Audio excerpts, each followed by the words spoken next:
Good day, everyone. This is your friend Fitz. Welcome to the Ark. I want to continue in my discussion of the three things that I mentioned that we have to know in order for us to have a fulfilled and successful life. We hear a lot about fulfillment, a lot about success today. And I opened up talking about or calling it the GPS. Well, what is a GPS? All of us have a GPS on our phones or in our cars or whatever, but basically it helps us, map our way to a destination that we're not familiar with, right?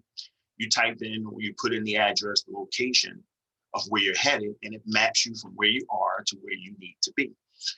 Well, what's important about the GPS is not only does it map you to your destination, but it tells you where you currently are. It sees where you currently are on the map. And this is what this GPS is about, God, purpose, itself. And I believe these are the three things that we have to know and become very familiar with in order for us to know where we currently are in life. My message is to help people pause and consider God no matter where they are. And it starts with knowing God, knowing purpose, and knowing self, I believe, with this GPS. So today we're going to talk about the P, purpose. We hear a lot of talk about purpose, finding your purpose, discovering your purpose. But what if I told you that we all have the same purpose?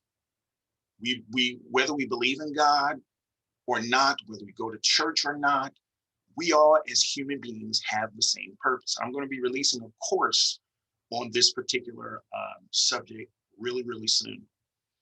Purpose means the reason that something exists. Our purpose is not something that we have to find. We just accept it, whether we are a sacred person or a secular person in nature. The reason that we exist as humans is to bring glory to our Creator, to the one that created us, and to serve our Creator. That's why we were created. That's our purpose, to be His regents, to be His representatives in the earth. Our job is to love God and to love our fellow humans. What does that mean? That means doing right by them. Okay, so we must each choose whether we accept to live according to this purpose or not. Either way, the purpose is not revoked. We were created for the reason we were created, and it still stands. Whether what we each need to seek in life, rather, and what we need to choose in life is not our purpose, but our individual area of service and calling, our vocation through which we manifest that purpose. And as we come to discover our gifts and our talents, we align these with, and then we walk out our individual calling and vocation. And this is a process. Sometimes it takes many years. Purpose remains the same. Calling and vocation can change.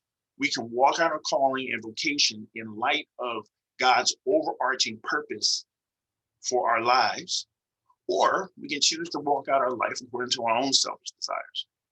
And once we know and understand this and we've accepted it, we put our lives on a solid foundation that we need to build and improve the rest of our lives. And we can build and improve those relationships and those finances, our health, and our vocation. So I hope this kind of challenges your original perspective or traditional perspective relative to the need to find our purpose. And as I said, I'm going to be releasing a course really soon on this very subject and some other courses as well that I'll make available for purchase online as well. But thank you for joining me in the Ark, and I hope you found something, you found this very beneficial, and I'll see you next time. Peace and blessings in the Ark.